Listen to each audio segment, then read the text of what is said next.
દેશમાં માહોલ એ થઈ ગયો છે કે તમે તમારી સાથે જે અન્યાય થાય છે તો એ અન્યાયનો પણ શાંતિપૂર્ણ રીતે વિરોધ નથી કરી શકતા.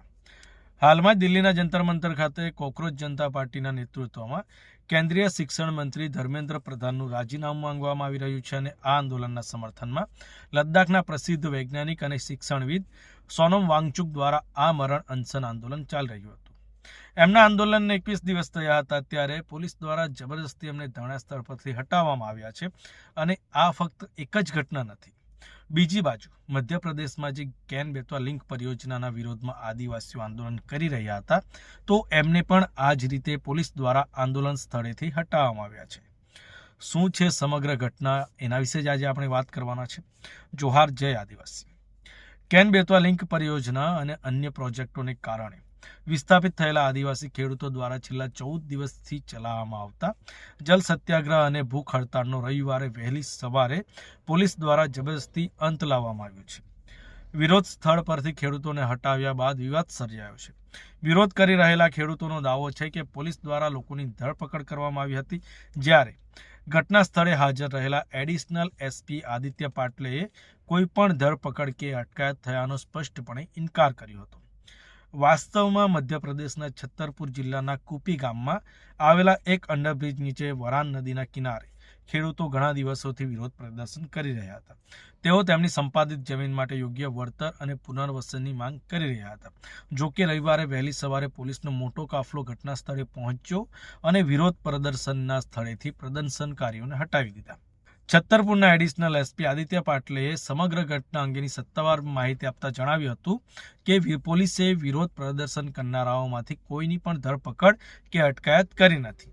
તેમણે જણાવ્યું હતું કે વિરોધ સ્થળે હાજર લોકો મુખ્યત્વે પન્ના જિલ્લાના રહેવાસીઓ હતા, તેથી તેમને સુરક્ષિત રીતે બસોમાં બેસાડીને તેમના સંબંધિત સ્થળોએ રવાના કરવામાં આવ્યા હતા. એડિશનલ પોલીસ અધિક્ષકે વધુમાં જણાવ્યું હતું કે આંદોલનનું નેતૃત્વ કરી રહેલા ખેડૂત નેતા અમિત ભટનાગર છેલ્લા 14 દિવસથી સતત ભૂખ હડતાળ પર હતા. લાંબા સમયના ઉપવાસને કારણે એમની તબિયત બગડતી હોવાથી તેમના સ્વાસ્થ્યને કોઈ ગંભીર જોખમ નથી તેની ખાતરી કરવા માટે પોલીસ તંત્રએ તબીબી તપાસ અર્થે તેમને તાત્કાલિક જિલ્લા હોસ્પિટલ મોકલી આપ્યા હતા. જોકે જે આંદોલનકારીઓ દ્વારા આરોપ લગાવવામાં આવ્યો છે કે આંદોલનના આટલા દિવસો વીતી ગયા હોવા છતાં કોઈ પણ આંદોલનકારીની તપાસ કરવામાં નથી આવી. વહીવટી અધિકારીઓના જણાવ્યા અનુસાર જે સ્થળે આદિવાસી ખેડૂતો જલ સત્યાગ્રહ આંદોલન કરી રહ્યા હતા તે અંડરબ્રિજ પર હાલમાં બાંધકામનું કામ ચાલી રહ્યું છે. બાંધકામ સ્થળે કોઈ અનિચ્છનીય ઘટના કે અકસ્માત રોકવાના હેતુથી જ આ લોકોને ત્યાંથી હટાવવામાં આવ્યા હતા. આ બાબતે આંદોલનકારીઓનું પ્રતિનિધિત્વ કરતી દિવ્યા અહિરવારે એક વિડીયો જાહેર કરીને જણાવ્યું હતું કે આંદોલનનું નેતૃત્વ કરી રહેલા અમિત ભટનાગર આજે એટલે કે રવિવારે કેન બેતવા પ્રોજેક્ટમાં થયેલા 400 કરોડના ભ્રષ્ટાચારનો પર્દાફાશ કરવાના હતા. જોકે પોલીસ તંત્રએ આજે સવારે 5 વાગ્યાથી આંદોલનના સ્થળેથી અમિત ભટનાગર અને અન્ય હજારો આંદોલનકારીઓની ધરપકડ કરી હતી.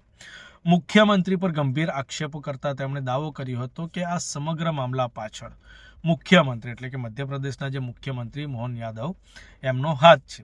તેમણે નોંધ્યું હતું કે મુખ્યમંત્રી આંદોલનને કચડી નાખવા માટે પન્ના અને છત્તરપુર જિલ્લા વહીવટી તંત્ર સાથે એક મહત્વપૂર્ણ બેઠક યોજી હતી.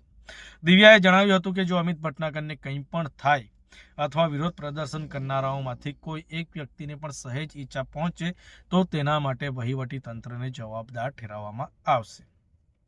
કેન બેતવા લિંક પરિયોજનાનો વિરોધ ખાસ કરીને પ્રભાવિત ગામોના જે આદિવાસીઓ છે, ખેડૂતો છે અને કેટલાક પર્યાવરણવિદો દ્વારા કયા કારણોસર કરવામાં આવી રહ્યો છે તેની વાત કરીએ તો સૌથી પહેલું જે કારણ છે તે છે આદિવાસીઓનું વિસ્થાપન. હજારો પરિવારોને પોતાના ગામ અને જમીન છોડવી પડશે. ઘણા ગામોમાં મુખ્યત્વે આદિવાસી સમુદાય રહે છે અને એના કારણે આ જે પ્રોજેક્ટ બને તો એના કારણે આદિવાસીઓનું વિસ્થાપન ખૂબ મોટા પાયે થશે. લોકોનું કહેવું છે કે યોગ્ય પુનર્વસન અને વળતર પણ મળતું નથી. બીજું જે મુખ્ય કારણ છે એ છે જંગલોનો વિનાશ થશે.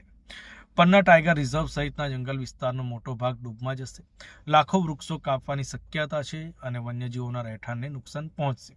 જોકે કેન્દ્રમાં જે સરકાર છે, સરકારને નથી પર્યાવરણની ચિંતા કે નથી વન્યજીવોની ચિંતા અને એના કારણે જ વિકાસના નામે જંગલોનો આડેધડ વિનાશ કરવામાં આવી રહ્યો છે. તે સૌ આપણે જોઈ રહ્યા છે. ત્રીજો મુદ્દો છે ગ્રામસભાની સંમતિનો મુદ્દો. આદિવાસી વિસ્તારોમાં પેસા કાયદો જે છે કે એટલે કે અનુસૂચિત વિસ્તારોનું સુધી વિસ્તરણ જે અધિનિયમ 1996માં બન્યો તે પેસા કાયદો અને વન અધિકાર કાયદો એટલે કે ફોરેસ્ટ રાઇટ એક્ટ હેઠળ ગ્રામ સભાની જે મંજૂરી છે તે જરૂરી હોવાનો દાવો કરવામાં આવે છે. આંદોલનકારીઓનો આરોપ છે કે અનેક સ્થળોએ યોગ્ય પ્રક્રિયાનું પાલન થયું નથી એટલે કે ગ્રામ સભાની પરવાનગી લેવામાં આવી નથી. ચોથો જે મુદ્દો છે તે છે વળતર અને પુનર્વસન. અસરગ્રસ્તોનું કહેવું છે કે બજાર ભાવ મુજબ વળતર મળતું નથી. ખેતીની જમીન ગુમાવ્યા પછી રોજગારનું કોઈ સ્થાયી આયોજન નથી એટલે કે વળતર પણ નથી મળતું અને રોજગારની પણ કોઈ સગવડ નથી.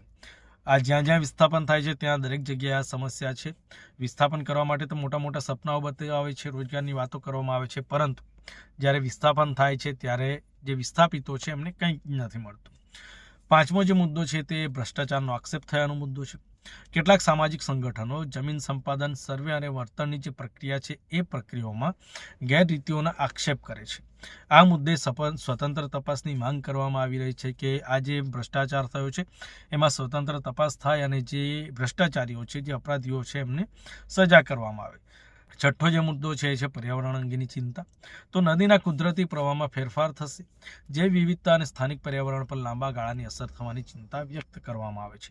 જો કે સરકારને આ બધા મુદ્દાઓની કોઈ ચિંતા નથી. સરકારને બસ જંગલોનો નાશ કરવો છે અને એમના જે પ્રિય મિત્રો છે ઉદ્યોગપતિઓ એમને આપવું છે. હવે આ મુદ્દે સરકારનું વલણ શું છે? તો સરકારનું કહેવું છે કે આ યોજના દ્વારા બુંદેલખંડ વિસ્તારમાં પીવાનું પાણી અને સિંચાઈની સુવિધા વધશે, લાખો લોકોને પાણી મળશે, કૃષિ ઉત્પાદન વધશે અને રોજગારની તકો ઊભી થશે. અસરગ્રસ્ત પરિવારોને પુનર્વસન અને વળતર આપવામાં આવશે. જો કે આ બધી વાતો છે, કાગળ પર કરવામાં આવતી વાતો, વાસ્તવિકતા કંઈક અલગ જ હોય છે. હવે જે વિરોધ કરનારાઓ છે એ વિરોધ કરનારાઓની મુખ્ય માંગણીઓ શું છે તો તેમની વાત કરીએ તો એમની માંગણી છે કે યોગ્ય અને સન્માનજનક પુનર્વસન, બજાર ભાવ મુજબ પૂરતું વળતર મળે, ગ્રામ સભાની મંજૂરી વિના જમીન સંપાદન ન કરવું, ભ્રષ્ટાચારની નિષ્પક્ષ તપાસ થવી જોઈએ અને આદિવાસીઓના બંધારણીય અને કાનૂની અધિકારોનું સંપૂર્ણ પાલન થવું જોઈએ. આ જે આંદોલનકારીઓ છે એમની માંગ આ છે. જોકે આ જ કારણોને લઈને મધ્યપ્રદેશના છત્તરપુર સહિતના વિસ્તારોમાં વિસ્થાપિત આદિવાસીઓ ન્યાય આપો અથવા મારી નાખો જેવા સૂત્રો સાથે ચિતા સત્યાગ્રહ, જળ સત્યાગ્રહ અને પ્રતિકાત્મક સોડી આંદોલન દ્વારા વિરોધ નોંધાવી રહ્યા હતા. પરંતુ આજે રવિવારના રોજ સવારમાં એમને જબરદસ્તી આંદોલન સ્થળ પરથી હટાવી દેવામાં આવ્યા છે અને આવનાર સમયમાં આ આદિવાસીઓને ન્યાય મળશે કે નહીં તે સૌથી મોટો પ્રશ્ન છે. કારણ કે આજ દિન સુધી કોઈને પણ ન્યાય મળ્યો નથી. એટલે આ લોકોને ન્યાય મળશે કે નહીં મળશે એ પણ સૌથી મોટો પ્રશ્ન છે. વિડીયોને શેર જરૂર કરી લેજો જેથી કરીને તમામ લોકો સુધી આ માહિતી પહોંચે અને મળીશું બીજા વિડીયોમાં. ત્યાં સુધી જોહાર, જય આદિવાસી.